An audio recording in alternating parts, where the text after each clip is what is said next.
Hi, everyone. This is the Leadership with Heart podcast, and this is Heather Younger, your host. Employee experience and retention is powered by emotions. Managers and or leaders within organizations get to choose which emotions they unleash from within the people they lead. Leaders, meaning supervisors or above in an organization, drive much of the positive or negative emotions by their actions or inactions, their words, or what they fail to say. When a manager chooses their words and their actions carefully, they exhibit great emotional intelligence. These managers are often thought of as leaders who care, or as I like to call them, leaders with heart. This special brand of leader drives engagement and loyalty simply by being themselves. Are these leaders perfect? Absolutely not. It is in their awareness and sharing with some of their imperfections that we realize their brilliance. In this podcast, I ask you to see yourself from the stories my guests tell about the times when they were not the best versions of themselves, but how they used their hearts to guide them to a place of deeper connection with their teams and heightened leadership prowess. Before we get started, I wanted to remind you to follow us on Twitter at Customer Fanatics. That's customer and then Fanatix. And also just follow me on LinkedIn at Heather Younger. That is because I'm in the process of writing a book based upon this podcast, which will have amazing stories of those on the show. And I'm going to be going a little deeper too, so you will not want to miss it. But I'll be putting out tidbits, asking for feedback related to the book cover and just ideas and colors. I want you to be a part of that. I want you to lend your voice to that. Also, don't forget to subscribe to our newsletter at customerfanatics.com, and you'll get a couple freebies as well, including the first chapter to my book and some emotional intelligence tips as well. Thank you so much for listening, and hopefully you enjoy this show. Hi, everybody. This is Heather with the Leadership with Heart podcast, and today I'm very excited to have Chris Chancey on the call with me today. We've been going back and forth trying to get with each other, but I really wanted to connect with him. Someone actually introduced him because they listened to the show. And I love when you refer people that you think would be really good fits. And it is about someone who leads with heart. And his particular organization also is kind of a heart-based organization, really doing great work around the world to bring people into their best selves. So that's why I have you on the show, Chris. Great. Well, thank you for having me. Very honored to be a part of this big community. So where are you right now in your leadership journey? That's such a good question. I love hearing the different responses on that. I think for me, there's two different things going on. One is trying to continue to get better at efficient decision making and just very, listening clearly, speaking candidly, asking questions, just efficient decision making. Number two is continuing to improve at leading a team, especially when I'm finding myself more and more remote and apart, physically present from the incredible people in our team, and just how to motivate and lead and really listen well from a distance. Yeah, that one's a tough one. I do get people asking me that a lot, particularly because I wrote that book on employee loyalty, and people are like, well, what does that mean when they're remote, and how does that look different? Right. And I often tell them it doesn't look different, meaning the requirements from the leader, but it look different on how they do it, like how they deliver on how they're listening well, right? I'd love to actually hear about that a little bit more. When you're talking about, listening well and being remote, what have been some of the ways that you've been able to do that? Or when you found that it's gone well, what have you done to do that well? Yeah, I mean, it sounds somewhat vague to talk about being intentional, but I think that's really been the start of it, is just recognizing that I can probably get by with engaging with people when I'm face to face with them every single day. And maybe I don't intentionally engage them in a way in which is most beneficial for their learning style, or the way in which they are, just best engage. But when you're remote, you have to be aware of those things. What are the strengths and the weaknesses of a specific person or a team, and really be able to engage them in a way that is going to be meaningful and not just something that seems like a formality. Because it can't. If it looks like you're trying too hard, then it probably doesn't come across the right way with the right intention, and certainly caring about their heart and the heart of our company. and wanting to see it continue to move in the right direction. How do you think that your people, how do you think they would describe your leadership style anyway? Oh, wow. Well, depending on if I'm in the room or not, right? I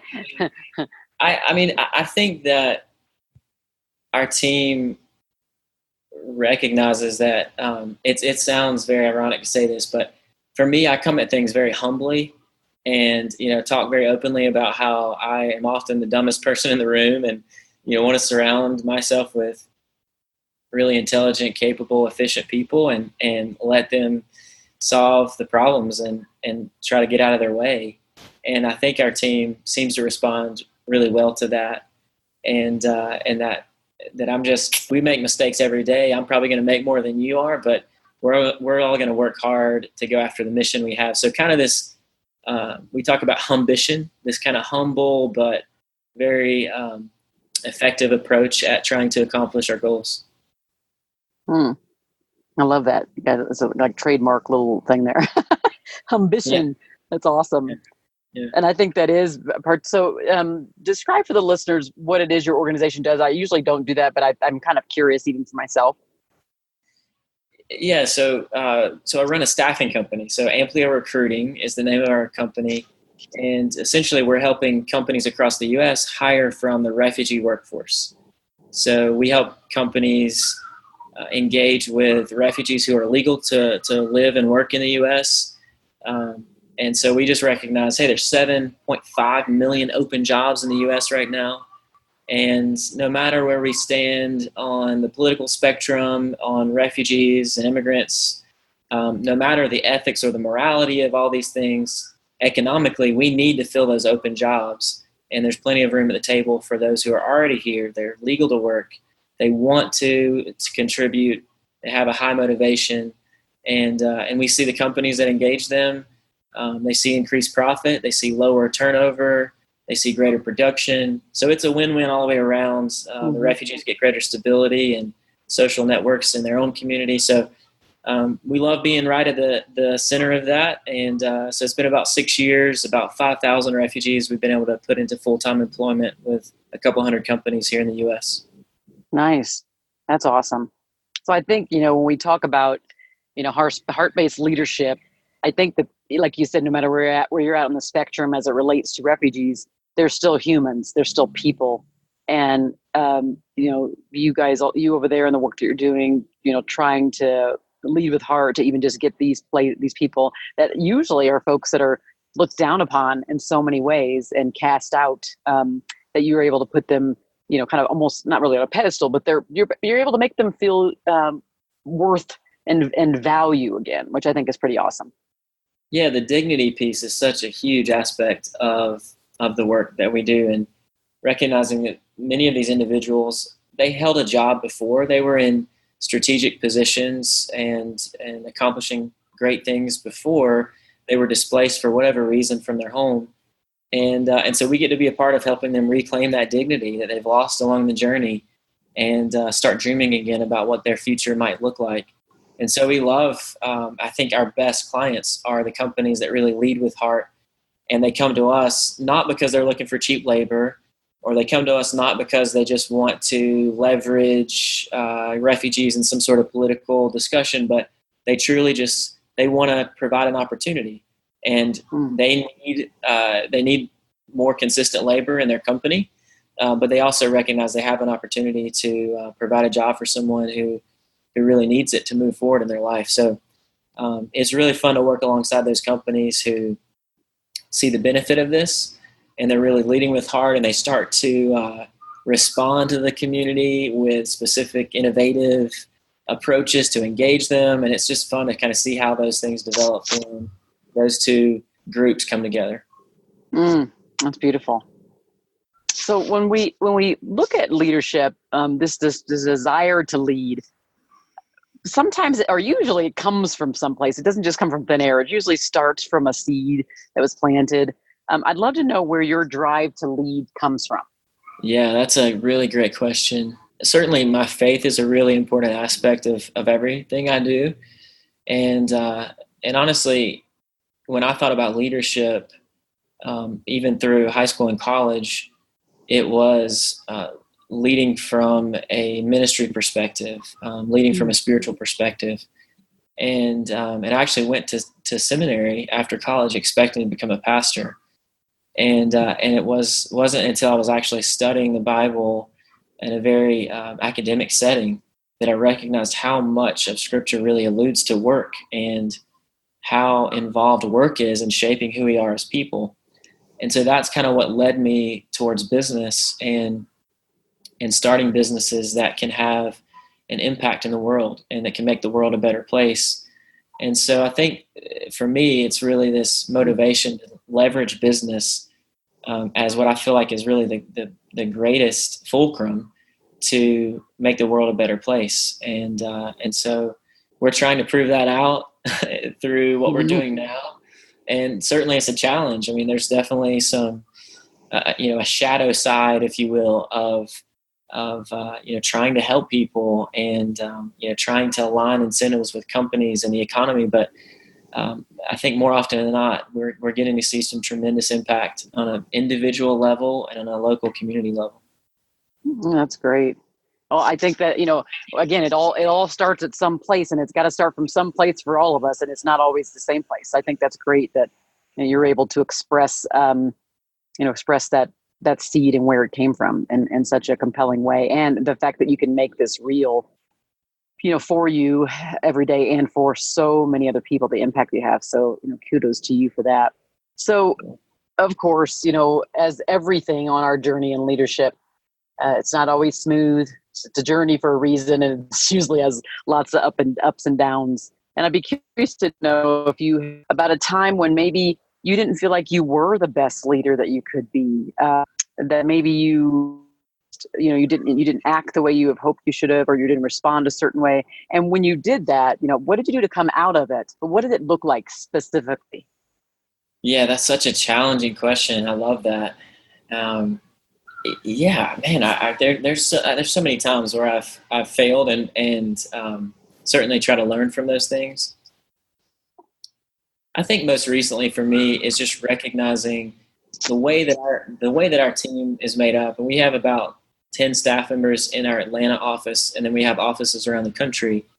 But most often I'm with my Atlanta team, and the makeup of our team, I end up playing a role that is very that can be very critical and very more of the pessimist, just because we don't really have that represented on our team. Everyone's very optimistic, sometimes to our detriment, right? And so we call it the Guardian.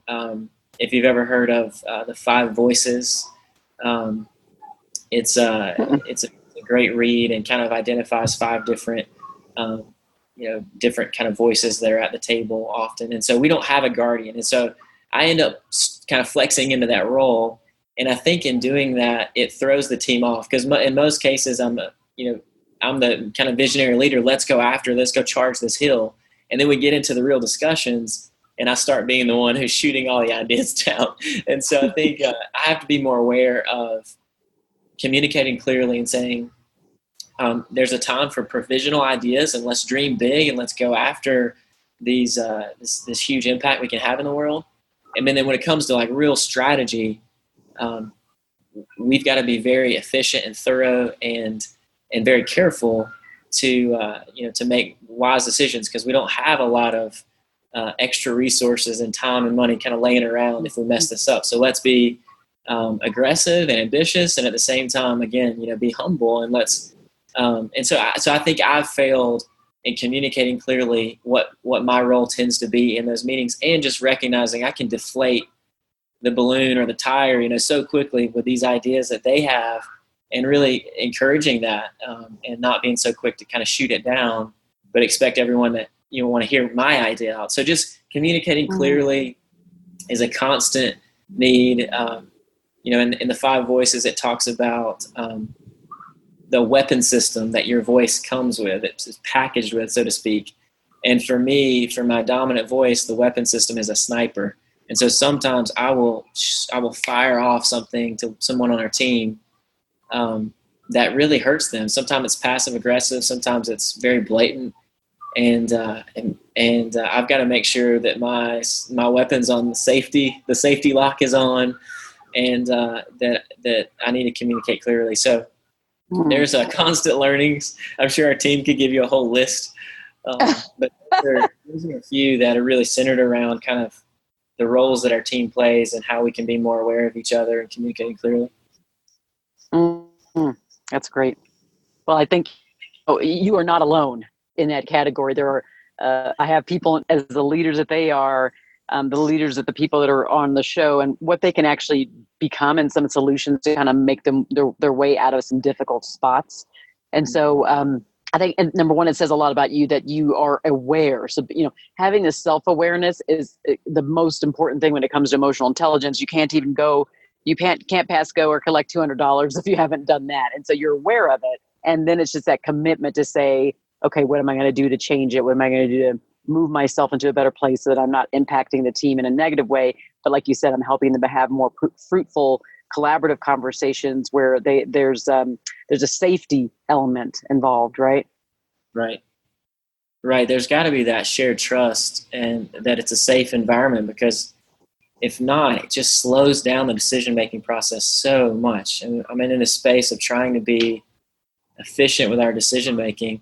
And if there's high trust, you can come to a decision pretty quickly and things move forward almost too quickly, where you're kind of like, wow, that meeting didn't take nearly as long as we planned for. That's great. And now it's the time. But when there seems to be any kind of lack of trust between one person in the decision-making process, it can slow everything down. And I think it's one of those things, you think about leading with the heart, like, man, it's not an observable kind of seen measurement you can make every day in terms of trust on your team. Mm-hmm. If you create an environment where trust is at the core, it will certainly have an impact on the bottom line and how efficient you can be with your decision-making.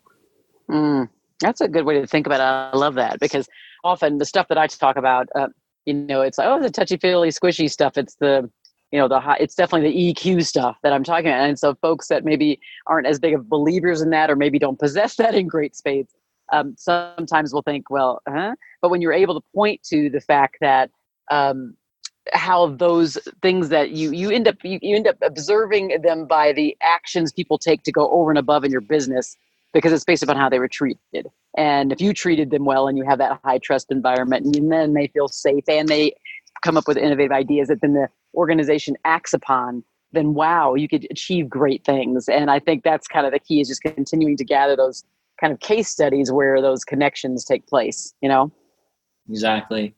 Yeah, we get to see that at a lot of the clients where we have, we're engaging them with our services. So we're helping them hire from the refugee community.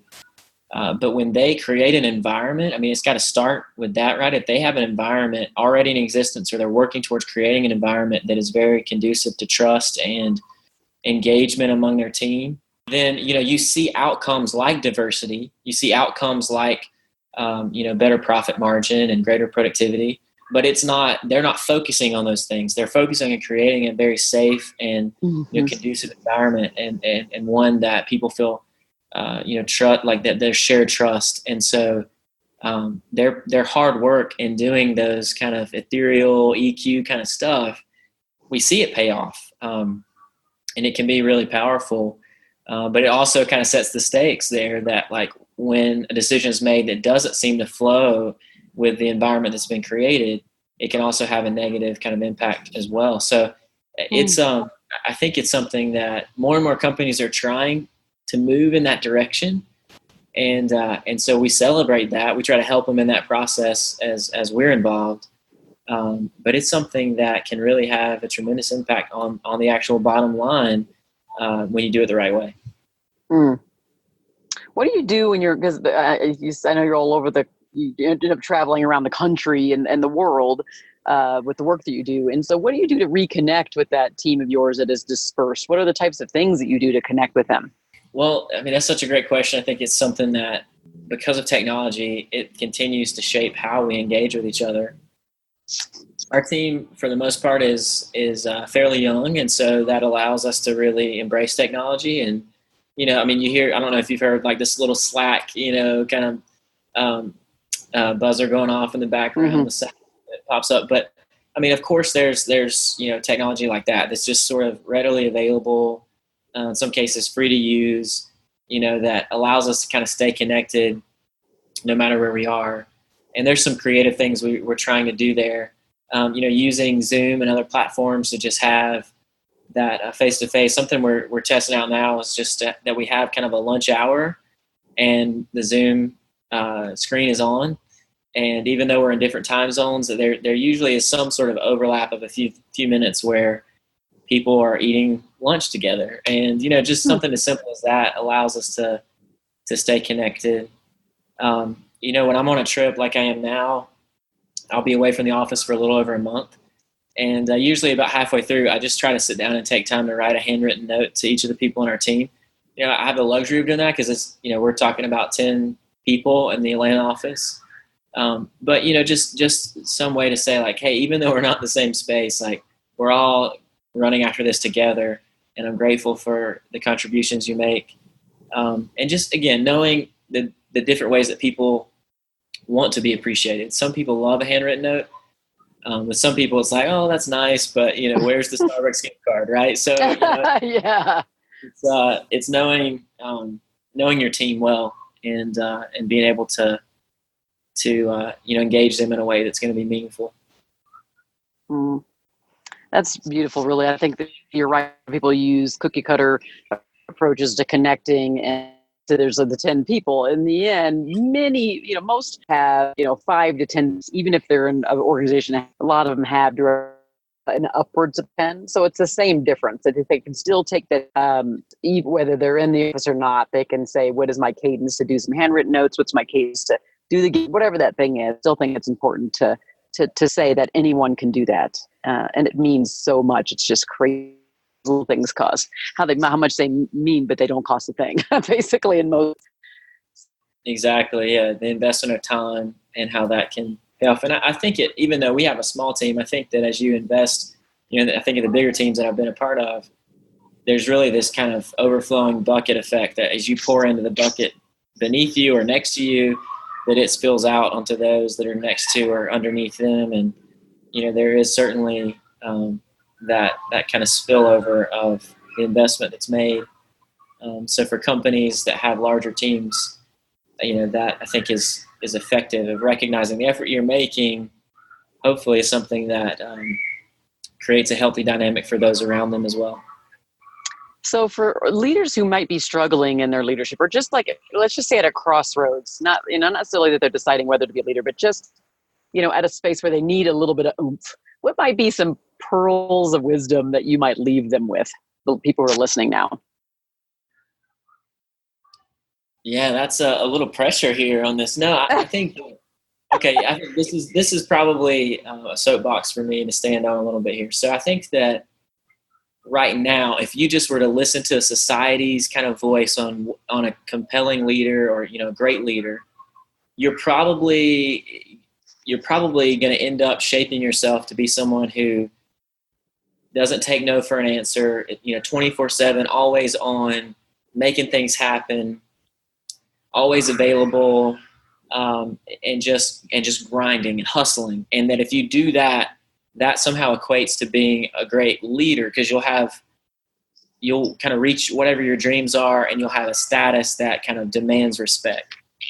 And I don't know, of course, no one's actually putting that as a bullet form list, but that seems to be what's communicated if we just kind of look around at the people we put on a pedestal.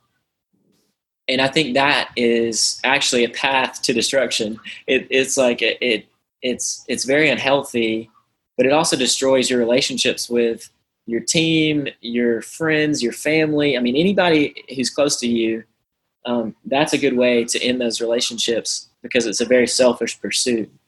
And so on our team, one of our values is consistency, and we pair that against constancy. So constancy would be the always at work, always kind of high strung, anxious, like trying to finish a to-do list.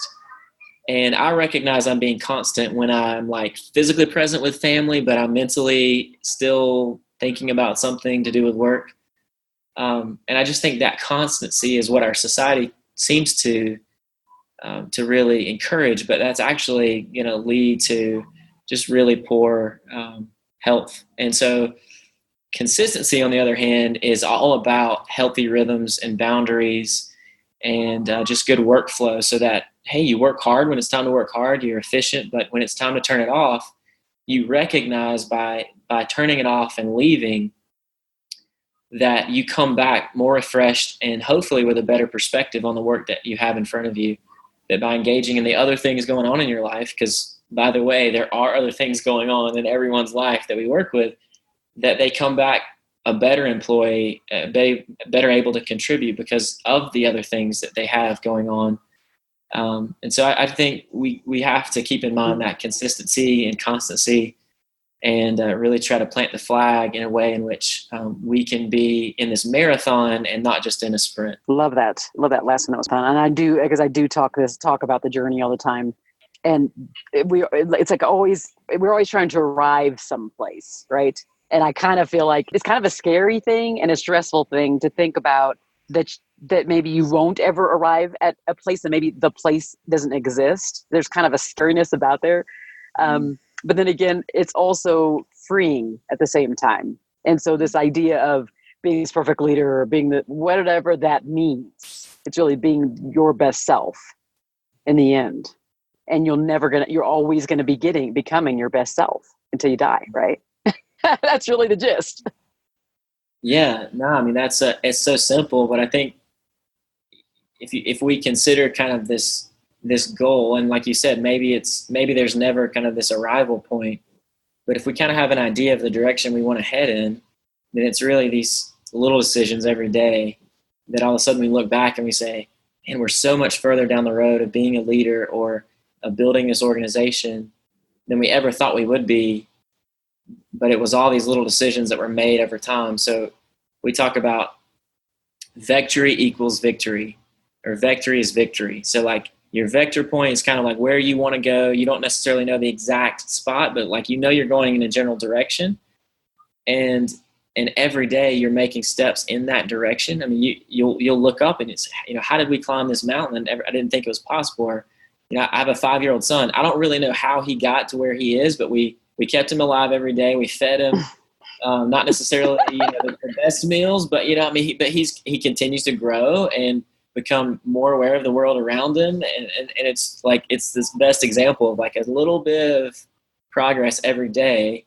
You'll be surprised at where you might be 5 years from now, right? We underestimate what we can accomplish in 5 years. We overestimate what we can accomplish in 1 year.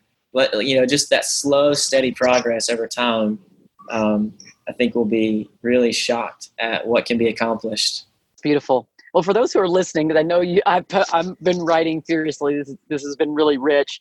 And then if you really like this, please do make sure that you share this on any platform that you're listening right now, because the more you share it, obviously in the algorithms, it brings it up. And there are quite a bit of leadership podcasts, but this one is rich because I do think that the stories that are being told, they're real, they're true, and they are about the ups and downs, and they're important for everybody to hear.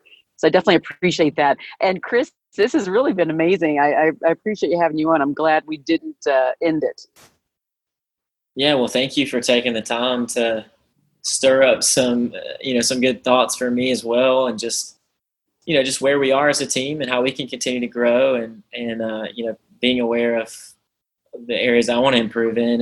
And I think our team is up against kind of an exciting journey, or mark in our journey. We're about to release our first book called The Refugee Workforce.